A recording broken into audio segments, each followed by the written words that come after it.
Hi there, so today we're going to be learning on how not to be a misogynist, because you and me both know that there are rampant misogynists running the street, playing Pokemon Go. Every corner, every turn, there is a rampant, raging misogynist who has a hatred towards all women. And I know that this video today is going to be very, very helpful to you on how not to be this way in the future. Because the last thing that you and I need in this world today is having more misogynists running around and making the world a harder place for women to live in.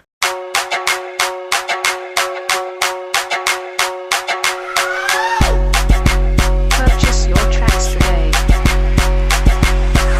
Hi guys, guess what we are going to talk about today? You guessed right! How to not be a misogynist! Woo! Ah, yes, one of the most important life lessons that a woman can teach a man is how not to be a misogynist. How we can be educated on how not to showcase our male privilege to the world. How we can be better men and give more women more special treatment so their little special snowflake doesn't melt from the heat. Okay, so first things first. What is a misogynist? Darling, I thought you'd never ask. So a misogynist is a person who dislikes, despises, or holds prejudiced opinions against women. Your definition of misogyny is a little bit skewed. While misogyny does involve some sort of prejudice towards women, the definition itself has nothing to do with a dislike or a mistrust of women. Me not wanting to trust women doesn't make me a misogynist. Misogyny specifically deals with the prejudice against women and an actual quote-unquote keyword here being hatred of women. I do not hate women, but I do distrust a lot of women I've been involved with in my past, and to an extent even in the future. But you can simply dislike someone. I dislike a lot of people here on YouTube, men and women. But let's not take a definition and make it to be a bigger definition than it actually is. You know, I've talked about this in my videos before, where we take the word racism and we expand it to mean things that don't actually apply that are racist. We take words like rape, we take things like sexual harassment, we take things like misogyny, and we blow them up into being other little things that aren't that thing. Yes, I know I'm not the greatest with words on explaining things, but that's what's happening in this current generation with third wave feminism. Synonyms include anti-feminist, woman hater, and sexist. No, no, and no. I politely, respectfully disagree with you. Anti-feminist is not a synonym, did I say cinnamon? Is not a synonym of misogynist. The difference between anti-feminist and misogyny is the fact that I am an anti-feminist to it, which all that means is that I'm against feminism. I'm against the feminist movement. I'm against the movement, not women themselves. I myself do not hate women. I have no prejudice against women. I don't think they should be treated differently because they're a woman. And I know some people disagree when I say this, but like, if a woman can punch you in the face, you have the right to clobber her in the goddamn face. Like, I really, truly believe that women should not be treated differently because they're a woman. In the exact same way that anti-feminist is not a synonym for misogynist, sexism itself, the word sexism, is not a synonym for misogyny. You can be a sexist and not be a misogynist. The only thing you have going here for yourself is a woman hater, which I guess you could classify as someone who hates women, which is misogyny. Nothing about anti-feminism or nothing about sexism means that you have to be or are misogynistic. Ouch. So I'm sure all of the men who are watching this totally don't want to be any of those things. Well, you see, now that you've been corrected, I do want to be an anti-feminist because I don't agree with third wave feminism. I don't want to be a woman hater, and I don't want to be a sexist, but I do want to be an anti-feminist. Because for me to ascribe myself to their movement, their political ideals, their thought process on how they deal with social political issues would be extremely damaging, not only to my ability to be able to think, but I myself would somehow become a professional victim. And there's one goddamn thing that I don't want to ever be, is a victim of anything. But hey, you know, victimhood nowadays is a very popular thing, and you can get a lot of money off of Patreon and through donations if you can do a really, really good victim card. So hey, you know, I really want to get my house, I want to save up enough money for a house. Maybe it actually is in my best interest to become a professional victim. Maybe I should make a video on third wave feminism and how I'm now converting into the awesome movement that it is. Right? And if there is no men that are watching this, then for the women who are watching this, show men so that men can be watching it. Okay, moving on. So there are 3 ways that all men can avoid being a misogynist. This will be a great time to take out a pen and some paper and take notes. So I'll give you guys a few seconds to do so. Got my pen, got my paper. Alright, let's do this. Today is, what is the date today? It is the 26th. Take some notes. Gotta take some notes. Just gonna write down some interesting information about this, what this woman is saying here. It's stuff that I have to actually, write down. Because if I don't write it down, I'm gonna forget all this personal information that's gonna help me not be a bad person. Look, woman, I can't whistle either, but please spare us. Alright, first things first. Do not deny your male privilege. Say it with me. I am a male, and I have male privilege. I am a male, and I have privilege in the United States of America. You are a woman. You have privilege in the United States of America. I am rewarded with opportunities that my female counterparts have to work twice as hard to even be considered for.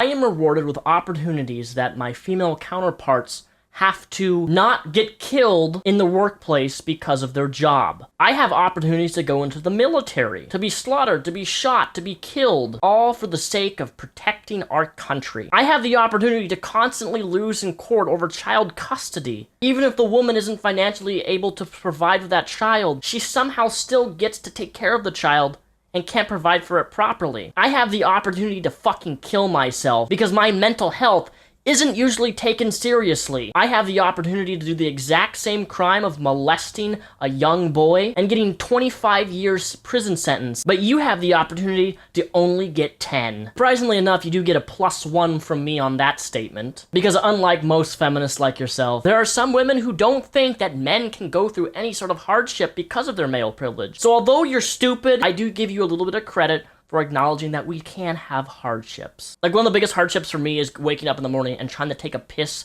with my erect dick. And then you have to grab 2 hands and aim it down, and you have to make sure that you actually get it in the toilet bowl, not on the toilet seat. Believe me, if you're not a man, you've never experienced that hardship. Okay, great. The first step is always admitting the problem. And let's take this into consideration. I am in no way stating that because you have male privilege, you cannot have hardships. No, I am just saying that your penis rewards you with perks and privileges that are not extended to vaginas. That's all. Oh, really? I never knew that my genitals had such an influence on the hiring process of a job. I sit down really hoping to get this job, and I just pull my pants down.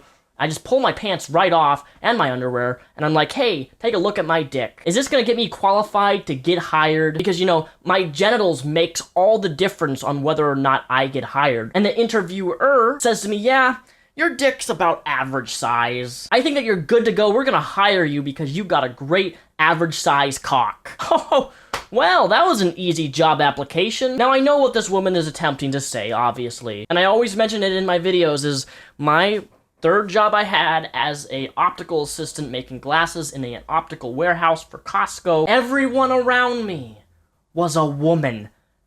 There were very few male employees at the job that I worked. And guess what?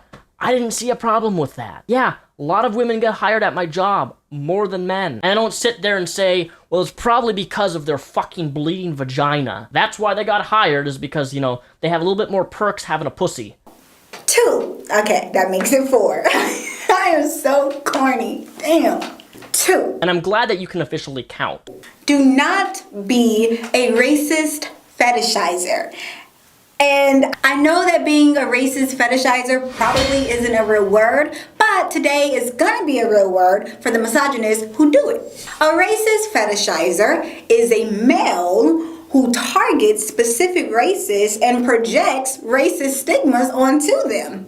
Examples of this would be pursuing Asian women because you think their vaginas are sideways or you expect their vaginas to be super tight. Another example would be deeming all black women as bossy and dominant and therefore excluding them entirely from your dating selection. Look, woman, it's not misogyny to not want to date certain types of women. Now, if you were to say, like, all women Asian are ugly or all black women are ugly, then I would say there's kind of an issue with what you're saying there. But I choose not to date black women, not because I've never found a black woman attractive, but because simply they're just not my preference.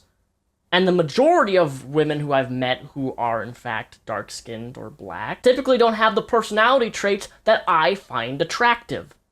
Now, that's not to say that I couldn't find someone with dark skin or who is black, or even African American, who I may find attractive, who I would even consider dating. I don't opt them out of my dating pool. It's just I haven't found that one person, or one Asian, or one person of whatever nationality or ethnicity that fits what I find attractive. I know several Asian women in my day-to-day life who prefer white men. They don't want to date someone who's also Asian. There are white women who prefer black cock. There are black dudes who prefer white pussy. There are black women who prefer white cock, and white guys who prefer black pussy. Everyone has their preferences, and having those preferences does not equal misogyny. 3. Do not assume you are entitled to vagina.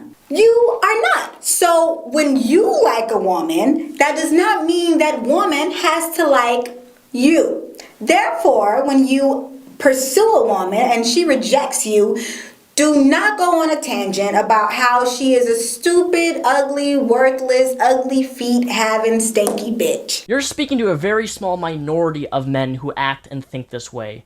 Yes, those people who do that, they're fucking cunts. They're asshole douchebags, and you shouldn't associate with people who, if you reject them, have to resort to calling you fat, ugly, stanky, stinky bitch, whatever you are.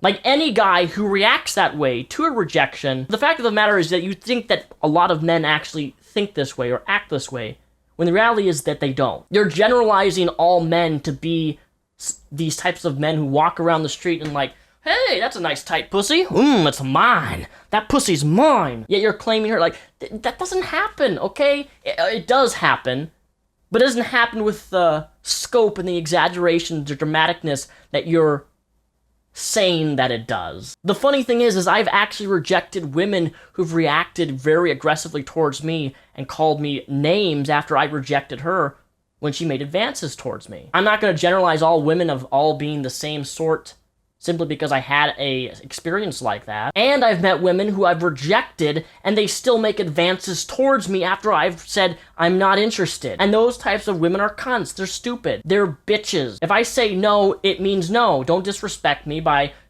continuing to try to escalate things further when I've already made my position clear. So the whole, men are entitled to vagina. Women feel entitled to dick sometimes.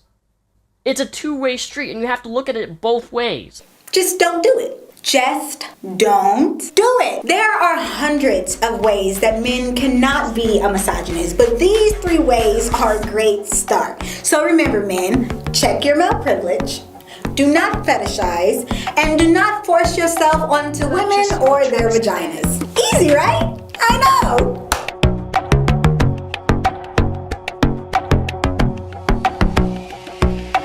Can I just be honest for a moment? For some reason, through this entire video, I kept seeing that, wooden statue to the left. Why did I keep envisioning that being like a fucking sex toy that she jumps on all of the fucking time? Like, as I was filming this video, it was bothering me. Like, that statue just looking at you, looking like a fucking dildo. I mean, maybe she has some, like, religious fetish thing that she gets off to that. But, like, that's what I was thinking through the duration of this entire video. But thank you guys. Thank you guys for watching this video. My name is Daniel Sulzbach, also known as Mr. Repzion here. If you like this video, please give it a thumbs up. Your thumbs up help me so much. Also, all my social media links are linked down below in the description. I will also be adding a very new Patreon perk. Thank you for watching this video, and have a fantastic rest of your day.